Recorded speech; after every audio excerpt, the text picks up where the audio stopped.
करते समय किसी भी ऋणी की क्रेडिट क्षमता का आकलन करना होता है। वो कितना लोन पहले से ले रखा है, जो लोन लेने आ रहा है ऐसा तो नहीं उस प्रकार का लोन उसने कहीं और से पहले भी ले रखा है। पता चला कोई ऋणी आपके पास हाउसिंग लोन लेने आ रहा है, पता चला वो हाउसिंग लोन पहले से ही लिए बैठा है। इसी प्रकार से वो कस्टमर की क्रेडिट वर्दीनेस यानी कि वो रिपेमेंट कैसा कर रहा है, उसका उस मामले में जो ऋण को अदा करने के मामले में उसका व्यवहार कैसा है या उसका कैसा पैटर्न रहा है, ये हमको किससे पता चलता है? सिविल स्कोर से पता चलता है।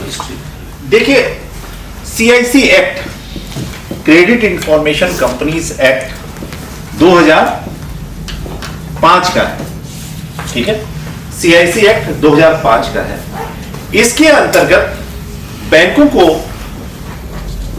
सुविधा देने के लिए 4 क्रेडिट इंफॉर्मेशन कंपनी स्थापित की गई। एक किया गया ट्रांस यूनियन सिविल, दूसरा एक्सपीरियन, तीसरा क्रिफ्ट हाईमार्क और चौथा इक्विफैक्स। ये 4 क्रेडिट इंफॉर्मेशन कंपनीज जो बनाई गई, यानी कि ये 4 क्रेडिट इंफॉर्मेशन कंपनीज हैं।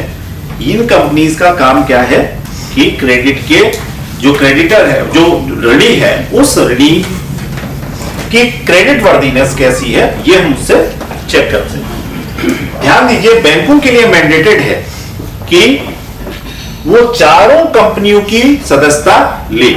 अगर आपके बैंक ने 2 की ले रखी है, 2 की नहीं ले रखी है, तो यह इस एक्ट का उल्लंघन है और आप बैंकिंग रेगुलेशन एक्ट 1949 के जो रेगुलेटरी नॉर्म्स है उसके तहत आप पेनलाइज या आपका बैंक पेनलाइज हो सकता है।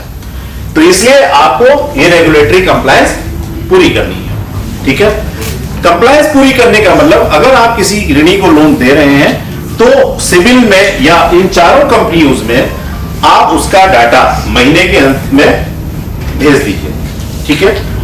रिजर्व बैंक ने ये किया है कि अब जो आने वाला दिसंबर जनवरी है, अब महीने में 2 बार डाटा भेजा जाएगा। 15-15 दिन पर डाटा भेजा जाना है, यानी कि अब और सख्ती हो रही है कि 15 दिन में आपने जो लोन किए तो 15 दिन का डाटा वहां जाए।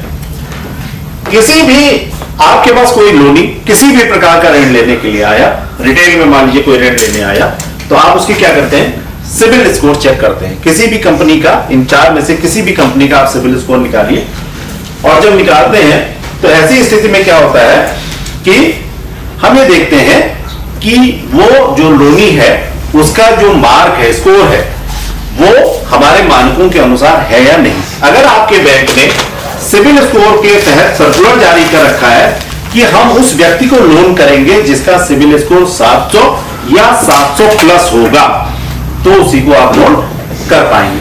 किसी व्यक्ति का लोन अगर सिविल स्कोर 649 है तो ऐसे व्यक्ति को हम ऋण नहीं करेंगे।